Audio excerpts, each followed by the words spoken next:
好，是仁心医院精神心理科。哎，你好，请问罗良医生在吗？哦，他去港岛了，上午刚走的。哦，好，谢谢你。聂老师，哎，下课了。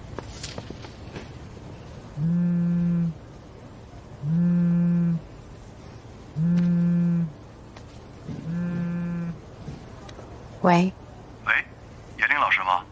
我是。你好，我是丁志博丁总和志海通远集团的法律顾问。鉴于丁总目前的身体状况和对志海通远集团的负责，他自愿签订了医护治疗委托授权书和生前预嘱，并且请您作为他的委托执行人。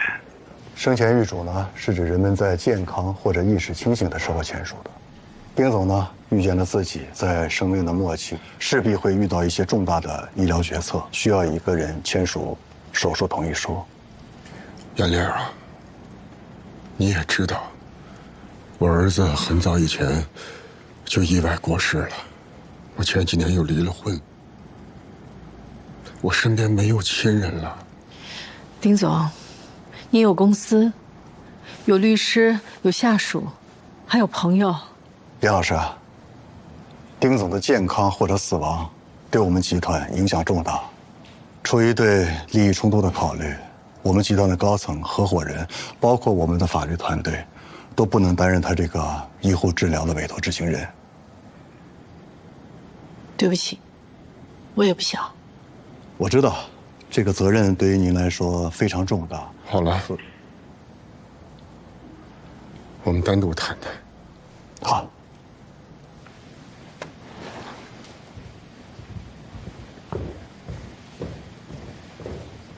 你为什么要这么做？你明知道我不可能答应。可是我没有值得信任的人了。我生意做这么大，总会有对手。谁知道他们藏在哪儿，又买通了哪些人呢？玲玲，我这么个行将就木的样子，在这个世界上值得我信任的亲人，只有你和你妈妈了。你别牵扯我妈。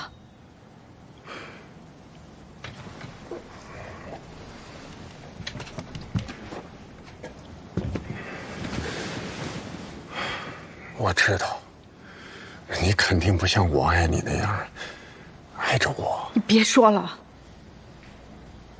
好，你恨我，可那又能怎么样呢？从你14岁开始，你的学业、你的生活、你的长大成人，哪一步没有我参与其中呢？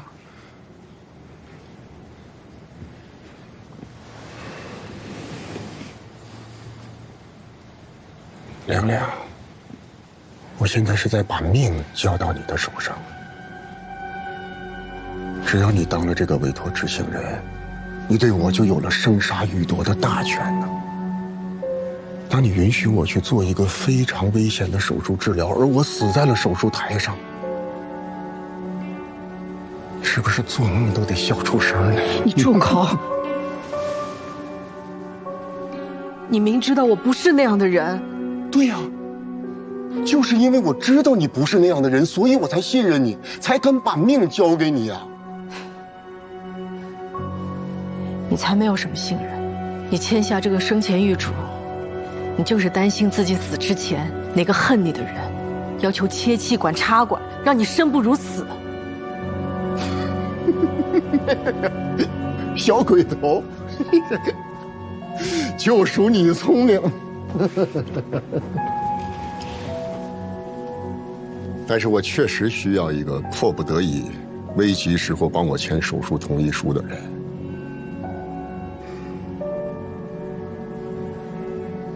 这么些年了，我从来没有求过苏老师，但都是他一开口，不管什么事儿，我都赴汤蹈火，在所不辞，包括给你们学校捐那1000万。他一直不知道怎么感谢我，怎么报答我，而我也一直跟他讲，一家人不说两家话呀。要不然我去求求我这个好嫂子，或者说好姐姐，她一定会答应我的。他一直对我的健康忧心忡忡，而且他肯定会时不常地跟你讨论一下，什么样的治疗方案对我更好。他可不像你那么冷酷无情。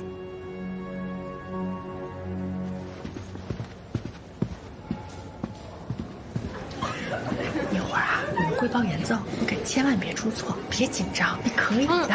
乔总，谢谢你们给孩子们这次机会，他们都开心的不得了。我们丁总说了，孩子啊是祖国的未来，是，所以一定要好好培养。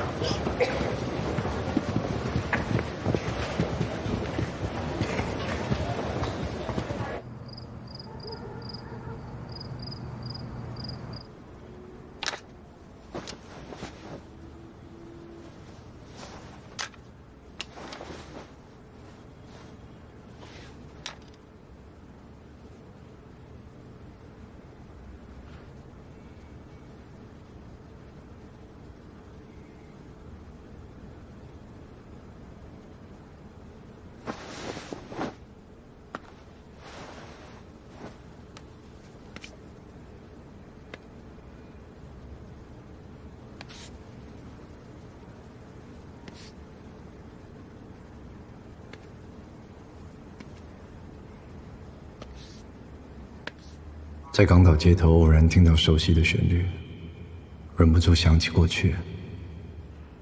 从别人的朋友圈听来这首歌就爱上了，或许是我爱屋及乌吧。可惜，与别人这一切可能从未发生过，只是我独自的一厢情愿。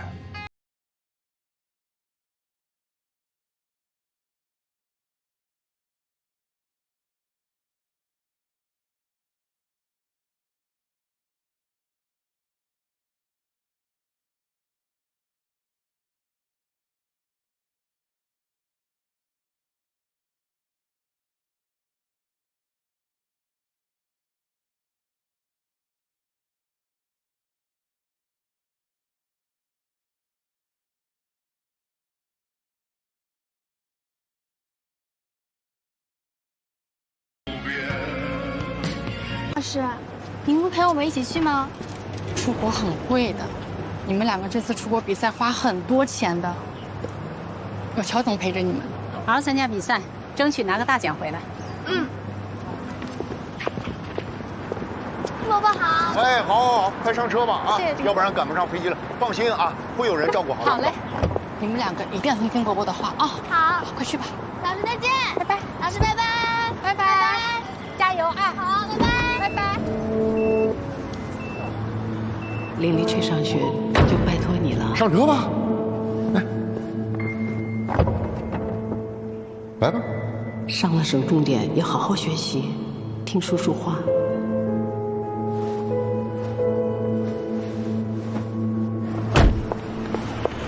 停车！停车！停车！停车！停车！快下车！快拿好东西，赶紧回家，不可以去啊！你谁啊？来来来，给爸爸妈妈打电话。老师不可以让他们去。不是干什么呀，妍妍啊？不可以让他们去，你们绝对不可以让他们去，赶紧回家。妍妍，赶紧回家！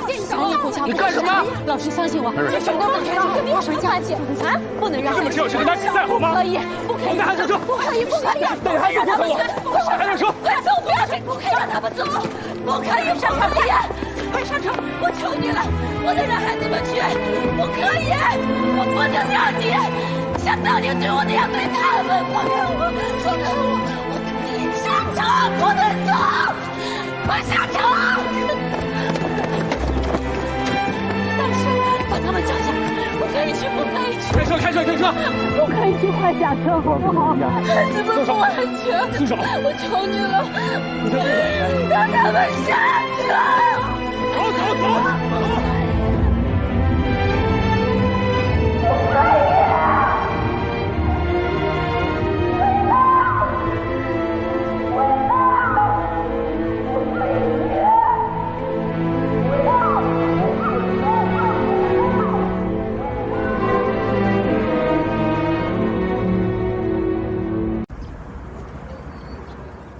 不能让他们上车，比赛好吗？可以，不可以，不可以！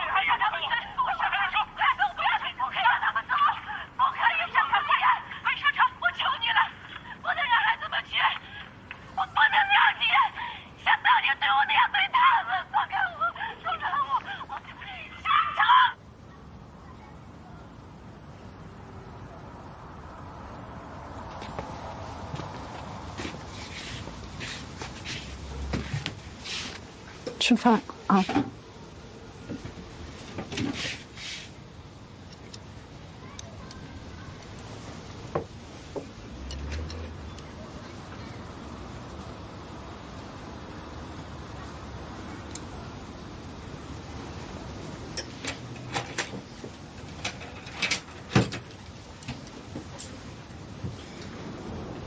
我吃完饭就订不要回去了。啊，那你不是说要多待2天吗？我有事。那我去给你炒个青笋，你爱吃。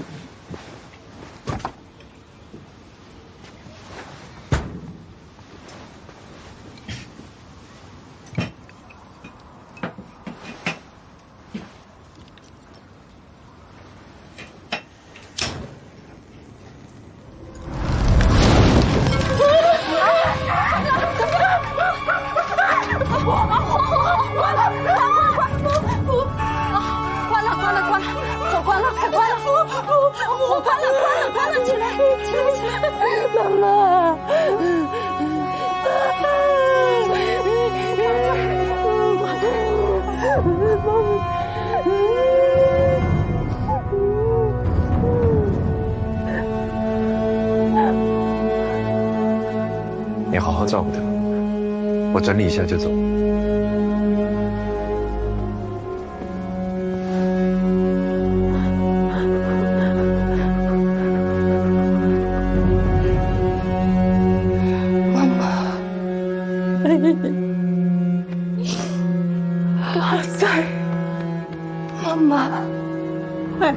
新鲜啊！随便看看，很新鲜的。是。跟女儿一起来买菜啊？是啊。哟，感情那么好，好幸福哦。是啊，是啊，好幸福。要不要？来一个吧。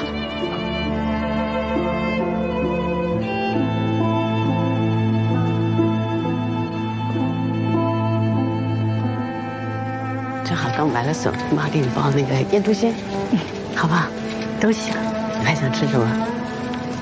别做太多了。没事。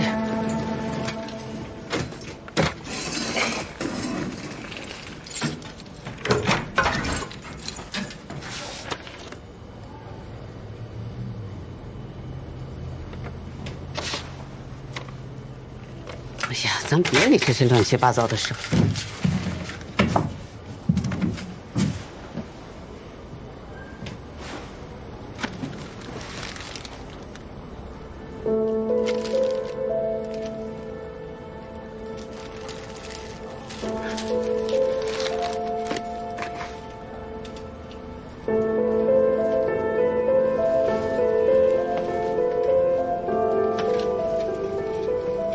无论如何，我想和你好好告别。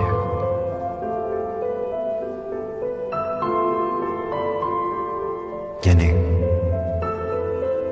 从今以后，祝你一切都好。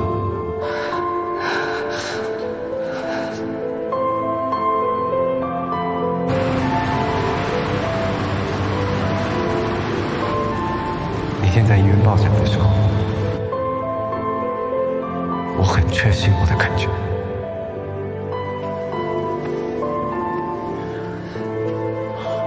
可是后来我也可以感受到，你渐渐的疏离，爱情还是疗伤，我们做出了不一样的选择。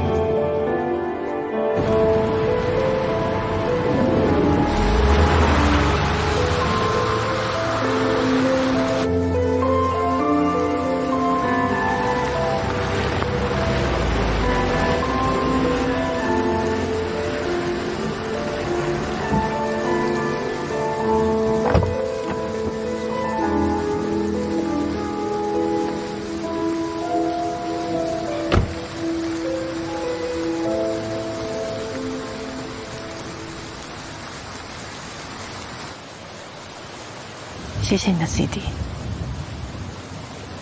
我看到了消息，你很勇敢，很了不起。我们最后一次见面你说，我们做出了不一样的选择。如果我说我的选择是因为我不配，你能理解吗？我在未成年的时候，就和一个年纪可以做我父亲的人在一起了。我贪恋跟他在一起，可以宣泄我对父亲的想念和愧疚。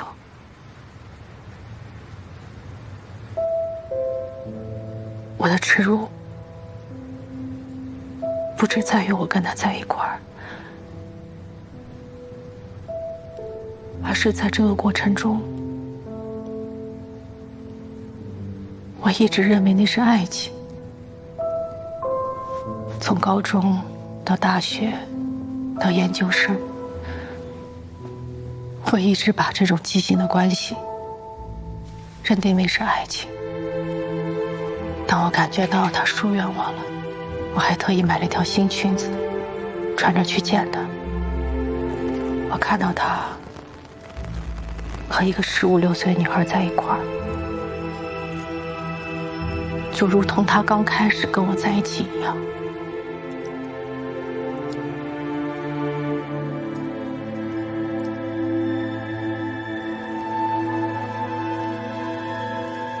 那一刻，我突然明白了，他对我根本不是什么独一无二的爱情，我只是他贪恋青春、畸形爱好的一个猎物而已。这不是你的错。不，我很糟糕。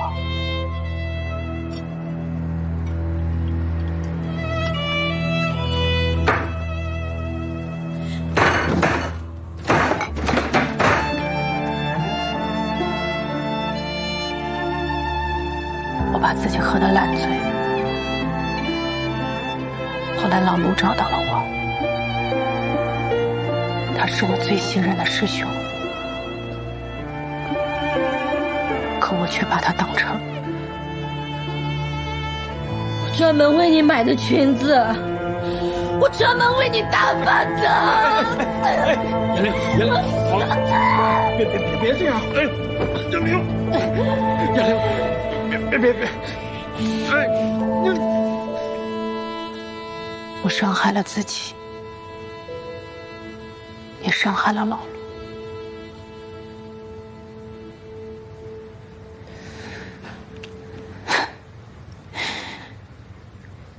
我居然还穿了条新裙子去见那个人，我就像是个下贱的妓女去求欢。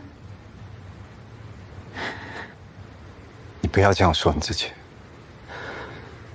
是他的错。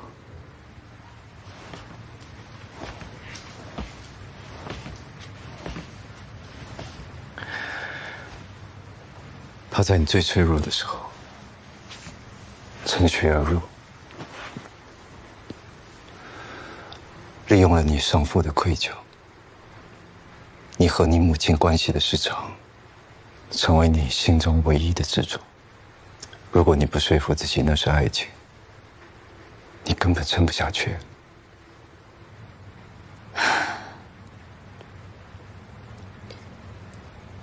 和老卢有了小乐之后，我觉得自己终于摆脱他了。我停学1年，生下了小乐，后来读了博士，又留了校。我告诉自己，我要重新开始，我要做个好妈妈，做个好老师，我要做个好人。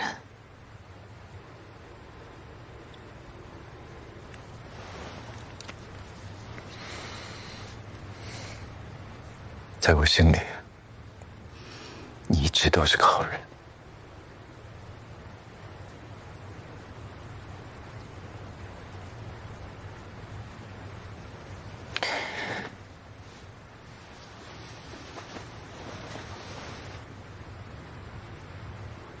为了通过 POA 最核心的考核拿到证据，我和老陆拍了视频。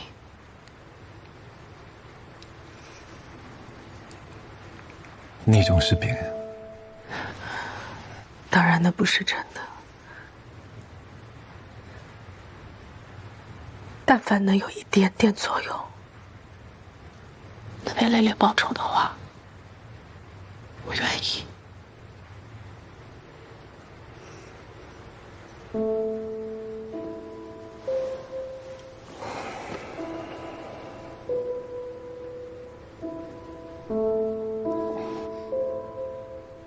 这就是你所有的故事了吗？你今天为什么来找我？为什么来告诉我这一切？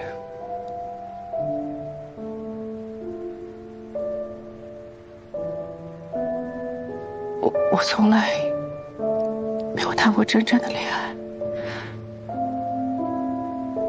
甚至不能相信自己的感觉，知道什么是爱情。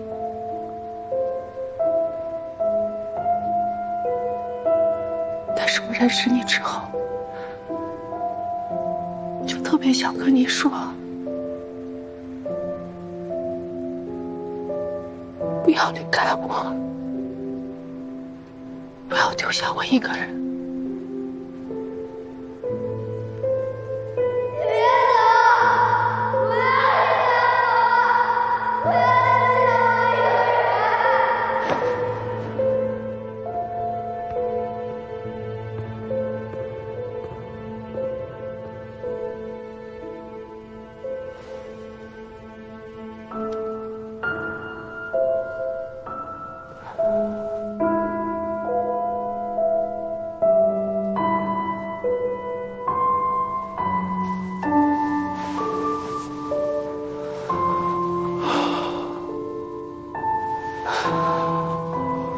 你受委屈了，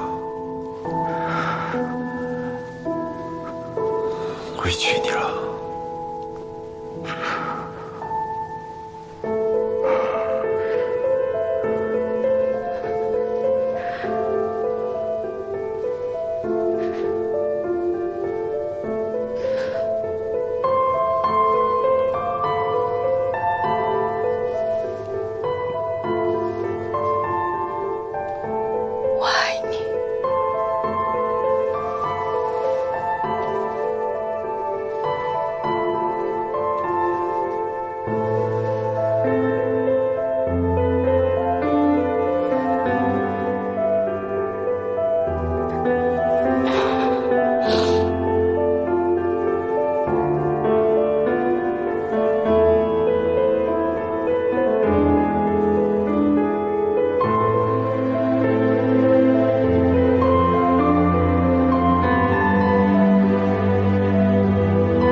还忙呢，胖子，买这么多沙县丸，我吃一个啊！哎，停！嘛呀，你这特供功臣的呀，你以前可没这么护食啊！这不是吃的，都是线索。线索？什么线索？我在找先生带女孩专门去吃的那种沙琪玛到底是哪一种？你还在查那个变态？你是不是想当英雄当上瘾了？胡所不是说了吗？咱们人民警察最高的期待不是当什么英雄，而是这日子能一天天太太平平的啊，什么幺蛾都别出。我特意约他坐最晚一班船，下船时公交、地铁都停了。我说这是老天爷留你一晚，好让我明天请你吃全世界独一无二的美食。那晚之后，他就彻底沦陷，任我摆布，直到自己吊死在榕树下，留下的最后一句话是：希望下辈子能有资格和我在一起。这小说写的不错。小什么？谁家写小说写的这么真实，这么生动啊？啊，你写小说你还专门找一张沙琪玛的照片，你摆在上面。小说，得，我看看啊，看看。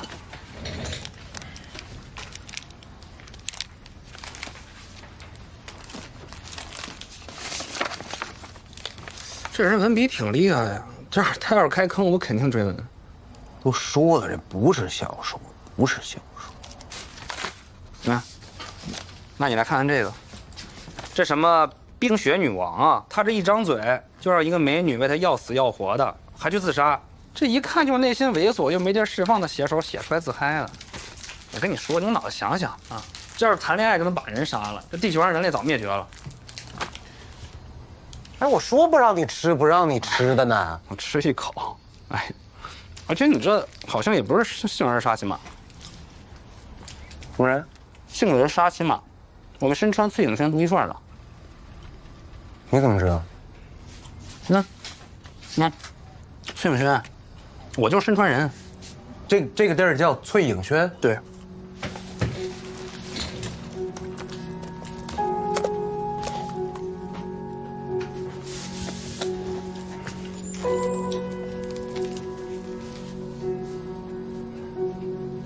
还真是翠影轩，得去趟生川了。可以啊，刘。妈呀，哥，吃了啊，全归你了，全吃了。你开窍了，哥。行。找人问我就对了，这一家店开业的时候我就在了，都干了10多年喽。做我们这一行又在榕树下自杀的女孩啊，哎，肯定是她没错了。托尼老师是吧？哎，你确定那个姑娘叫魏之华哈？没错啦，瓦莫呀嘛，好像是13年吧。我记得当时她就跑了，一大堆客人找不到她，跑到店里来吵着要退卡呢。是，什么客人？她那么漂亮啊，你懂的啦，男人嘛。她没男朋友吗？什么是男朋友啊？啊，上过床都算的话，哎呦，那你找的人就多了。谁想到他之后会自杀的呢？哎，红颜薄命呢。托尼哥啊，哎，您帮我看一下，他身上有没有，像这样的纹身？没见到过哎，反正露出来的地方就没有了。私密的地方我也不知道啦，我也没跟他睡过，对不对？哦，对了，他还有个哥哥，也在身川，好像叫翔哥。那你有他联系方式吗？帅哥，有没有一个卖马桶的叫？知道。师傅，有没有一个卖马桶的叫翔哥的？老板，哎，看看马桶啊，我这儿的货都是佛山的。魏翔啊，对，都叫我翔哥。您有个妹妹叫魏之华是吧？我这妹妹脾气大，嫌我管她，一年到头人都见不着，春节也不回家。哎，人见不着嘛，钱也见不着。我爸妈呀，就当没生过这姑娘。那当时是出什么事了？怎么突然间就要自杀了？我啥都不知道。他出事那年春节前，我给他打了个电话，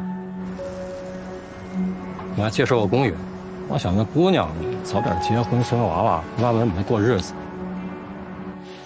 电话里把我说了一顿，我也不高兴，这就没联系了。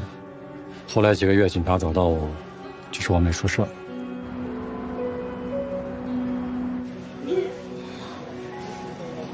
你那儿有没有他的之前的照片啊，或者视频什么的？你要不然到他这个 QQ 空间里头，你看一下。啊，他死了之后啊，这东西我也弄不来。我妹长得其实还可以，我那工友啊就看了照片，把他看上了。明白。行了，239。好，辛苦啊！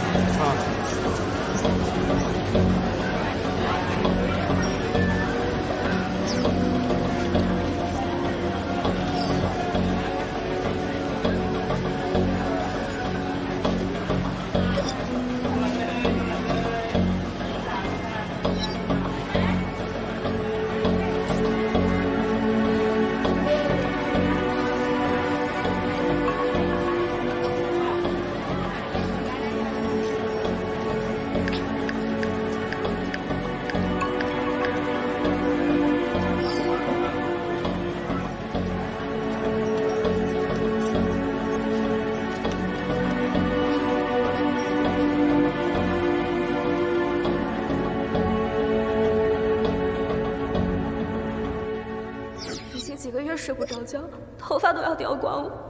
太后悔当初怎么会那么蠢了。我把我妈的医药费全给她了，现在看着我妈躺在家里不能去医院，态度，我真恨不得一头撞。不用。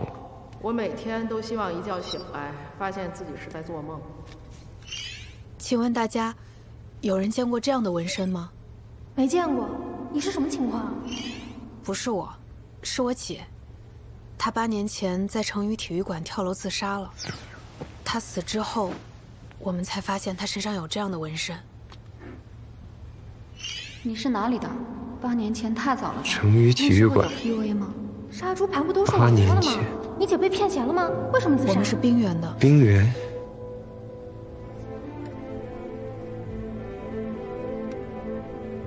你好，我是成渝的。你姐姐是不是滑冰的？我记得当年你姐自杀这事儿，在成渝很出名。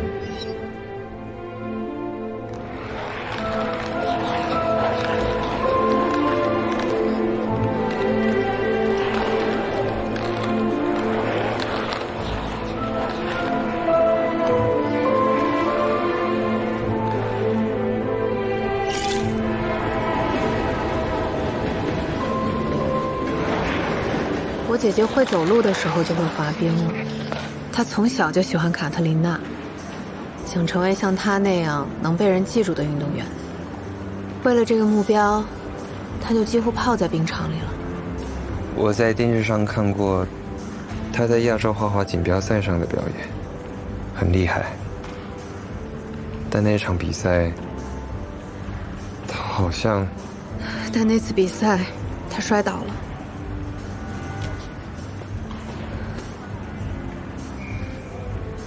然后就再也没有站起来。所以是因为这样，他才会选择。我姐姐不是那样的人。受伤之后，她很努力的在复健，从未放弃过希望。那到底是为什么呢？我怀疑是她的男朋友逼死了她。被她男朋友逼死的。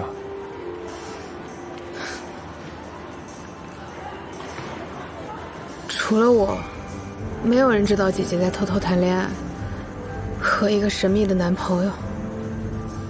只是那个时候我太小了，也没见过那个男的几次，所以根本不记得他长什么样。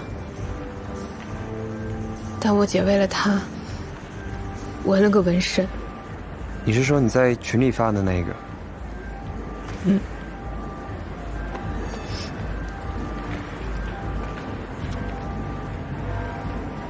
我只记得我姐姐谈恋爱的那段时间非常痛苦，每天都在哭。但是我从来没有想过我姐姐的死会跟她有关系。直到我在新闻里看到 PUA 课程里面说的纹身烙印，所以就赶紧进群了。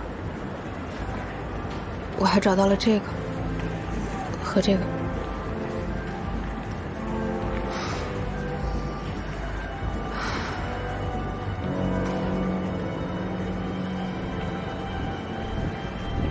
这些照片，你能发给我吗？请13号徐峰到6号检室就诊。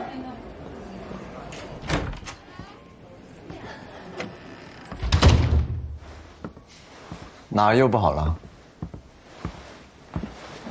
其实都挺好的，我就是想花点挂号费来看看你，顺便想向前辈请教点问题。怎么变得这么谦虚啊？这样我会很不习惯啊。你一直说我不懂甩尾，我之前其实挺不服气的。我都让李长宁自杀了，我这甩尾还不够彻底吗？直到我最近机缘巧合发现了一位 PUA 大师的秘籍，才发现我跟他真的有很大的差距。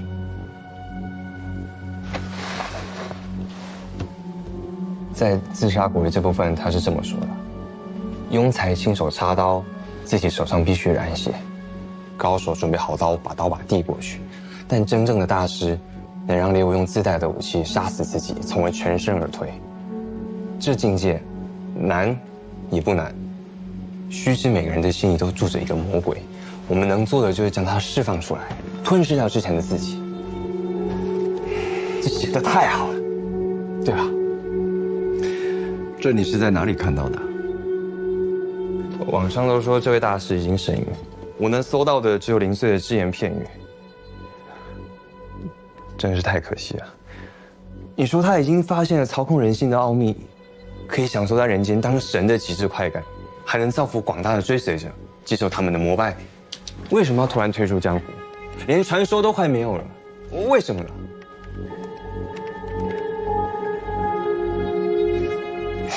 不知道，你说的这些我都听不懂。你该不会花600块的挂号费，只为了跟我说这些吧？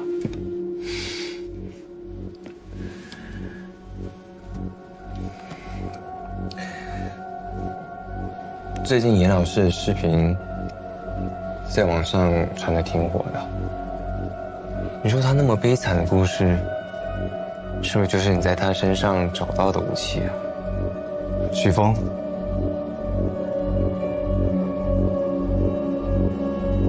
如果你没有别的问题，是不是不要浪费其他患者的时间？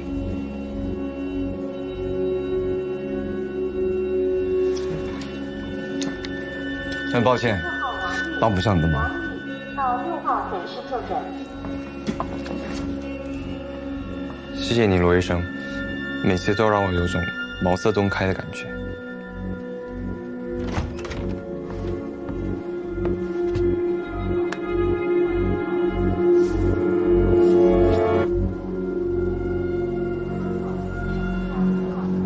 不好意思，稍等一下。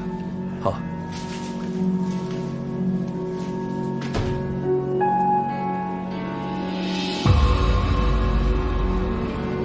我还找到了这个。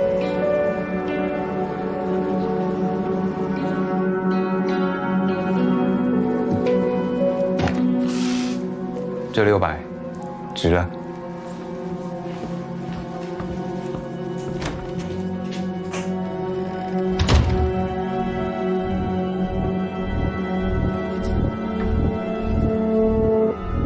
需要我拉你起来吗？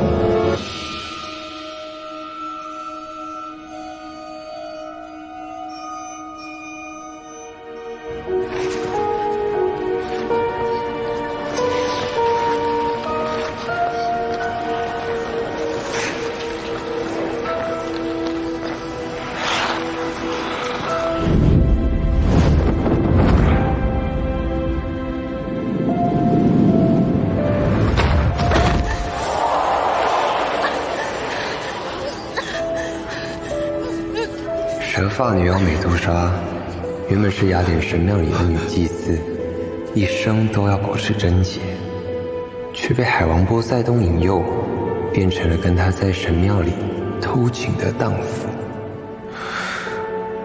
从此看到他脸的男人都会变成石头。我说的对吗，先生？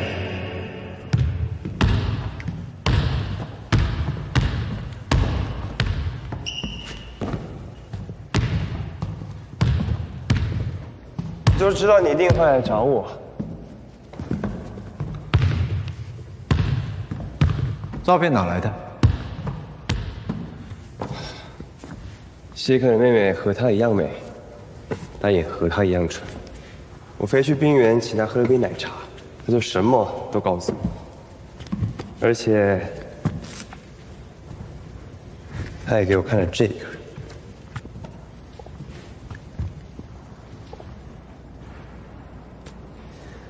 他很怀疑，照片里这个戴手表的男人，跟谢克身上突然出现的纹身一样，是姐姐不能说的秘密，甚至跟他的死有关系。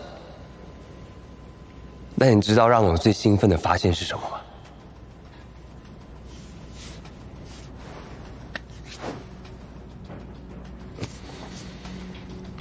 其实我在看到照片之后，我就很想来问你。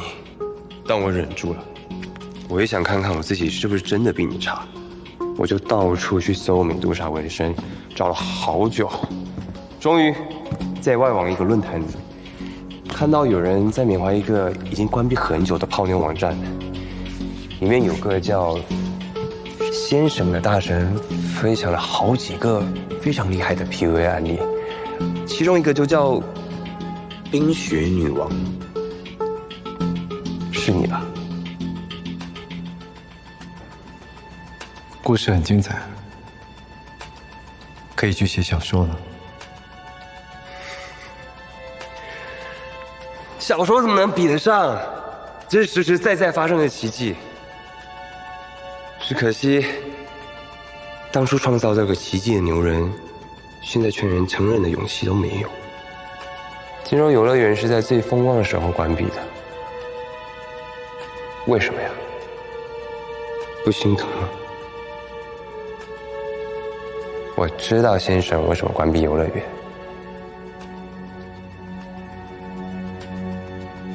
因为恐惧。袁元用凭旗子捅我的时候，我第一次感觉到了恐惧。你也跟我一样对吧？先生。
我妈问什么时候和你妈妈见面，我妈超级喜欢你，希望你妈妈也能满意我。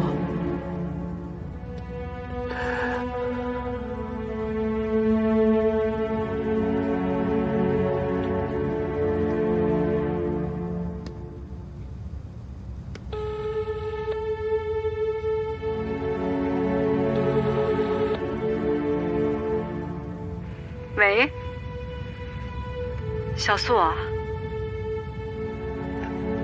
是你吗？怎么了？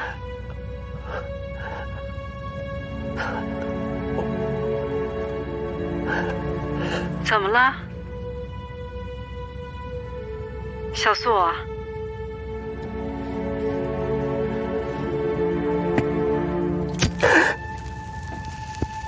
小素，小素，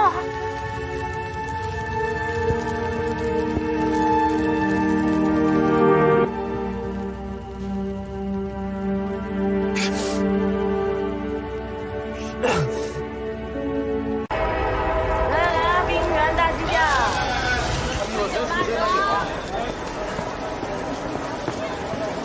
冰原大鸡架。冰原大鸡架，嘿，老板，坐呀，小豆，哎，还得喝够啊你？哎，媳妇儿，我不是喝酒啊，是稳定客源呢。咱能不能有点长远的思维？啥长远思维啊？我看你这副德行。一会儿过去啊。哎呀，您是秋冬啊，外号王子。来油边不？2份啊，行。好，来，我给你码上。你随便准备几个小菜，行，挺好，挺好。哎，媳妇儿，这是我远道来的朋友，我得跟他好好聊一下。行，你吃啊，不会是说话。好，说话啊，辛苦了。啊，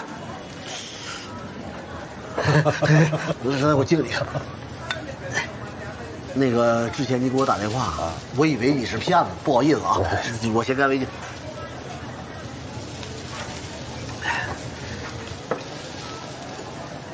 那小柯的事儿都过去这么多年了，是有什么新情况吗？没有，我就是想了解一下，谢科自杀之前那场比赛，就你们失误那次，到底是怎么回事啊？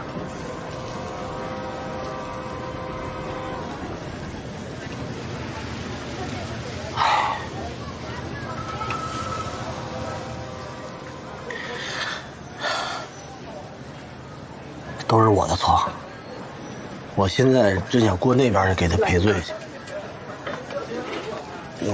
我不懂啊，但是这种花滑比赛失误不应该挺常见的吗？怎么那次就这么严重？其实比赛前我们俩拌嘴了，影响他情绪。因为比赛的事儿？因为她男朋友。我第一次发现小柯谈恋爱的时候，应该是他出事的半年前。有一个企业邀请我们全队去演出。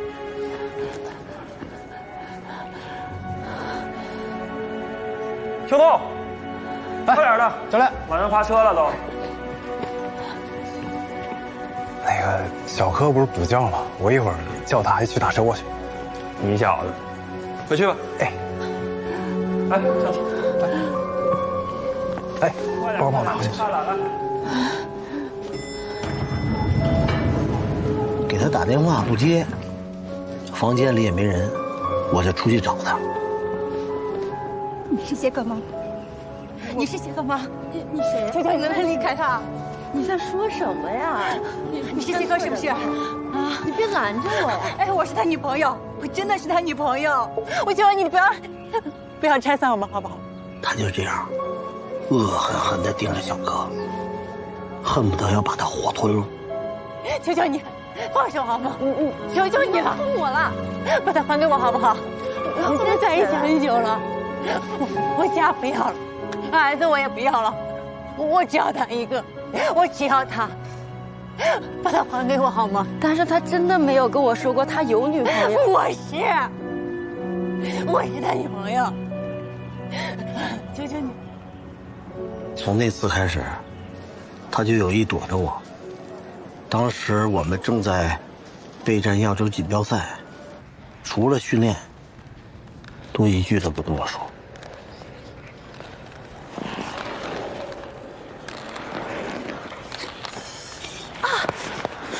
先等一下。怎么了？是不是感觉没有把握？我也觉得这抛跳3周难度确实太大了，我们还是求稳吧。这样，我跟教练说一声，再换个动作。我可以做，你先回去吧，我想自己练一会儿。不是这双人配合动作啊，你一个人怎么练啊？我能练好，你回去吧。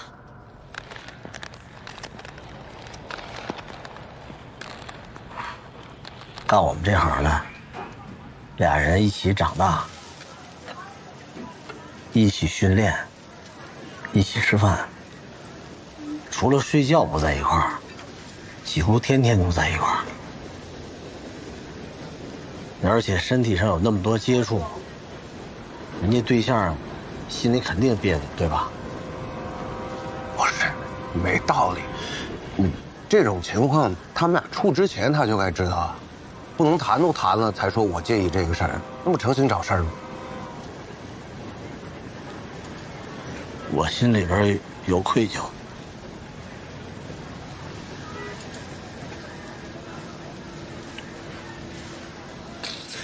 我不怕你笑话啊，我一直喜欢小柯，我认为这辈子注定我们俩人要在一起，我都想好了，等这次比赛再拿了冠军，我就跟他表白。别行。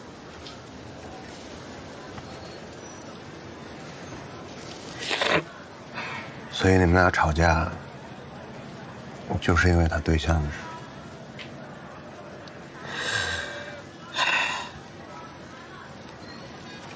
比赛前，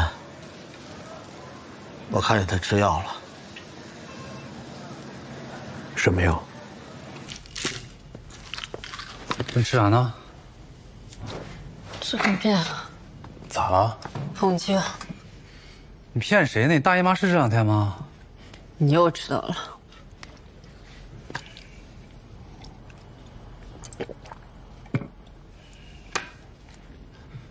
是不是跟那男的有关？谁啊？你不用瞒着我。那天那女的来找你，我看见了。你是不是给别人当三儿呢？我不是。我跟你说，你最好不是。你干嘛呢？啊，这么好的小姑娘，给别人当小三儿是吗？糟蹋自己呢是吧？别说了，你根本就不了解他，也不了解我。啊，我不了解，对我就是不了解。我就知道啥伟大爱情不能跨着个尸体谈，遭报应。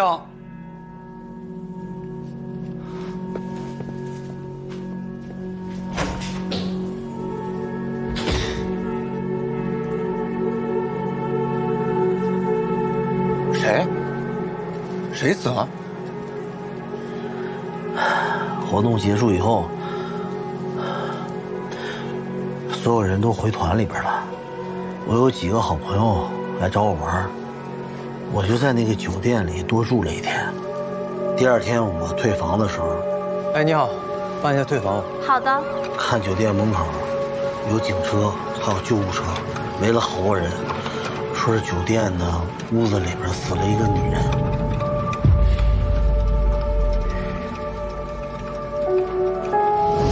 好了，我会跟他说的。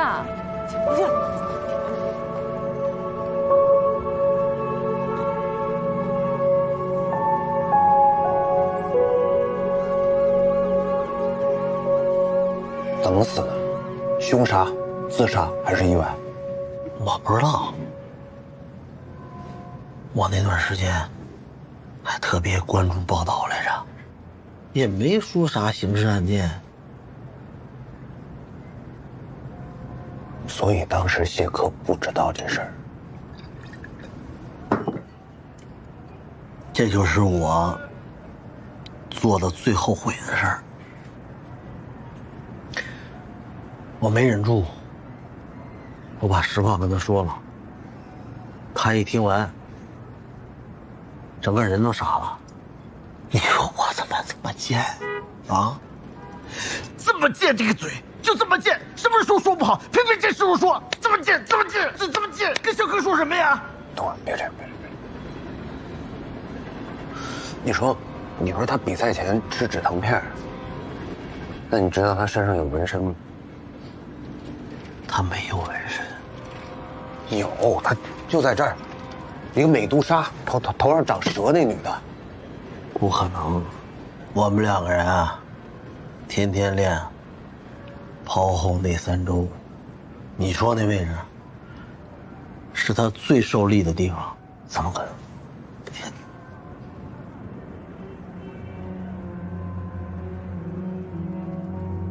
所以谢克当时比赛发挥失误，不完全是因为情绪受到刺激。他吃止疼片是因为他刚纹了身，你一碰他就会疼。他纹身干啥呀？啊，运动员就不可能在身上纹这么大一块身。不是他自己要纹的，是他对象让他纹的。意思，他对象要害他。谈个恋爱，搭条命。小可我最了解了，她根本就不是一个为了爱情要去死去活来的女孩，好吗？咱们外人看来，他可能也就是谈了场恋爱，但对谢克来说，那根本就不是爱情。被那个王八蛋选中成为猎物的人，只会感觉到巨大的痛苦和折磨。你想想那女的。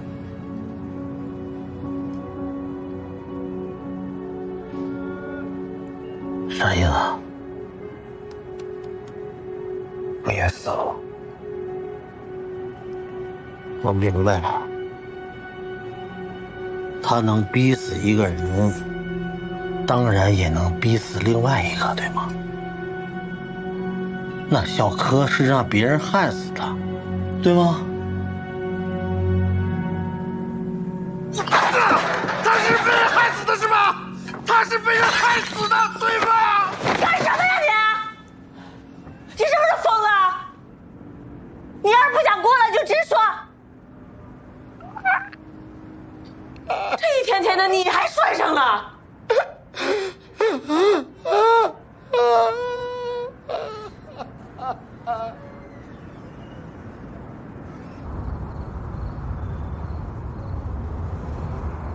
就是这样。邱总说，他当时觉得谢科受伤完全是自己的责任，所以跟谢科求了婚，想照顾他一辈子。但是被拒绝了。没过多久，谢科就自杀了。要不是因为那个王八蛋，一切都不一样了。他们在冰原市那个酒店叫什么？你知道吗？不知道。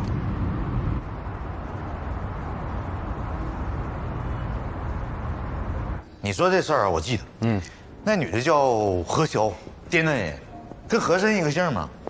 哎，经理，啊，他身上有没有这样的纹身？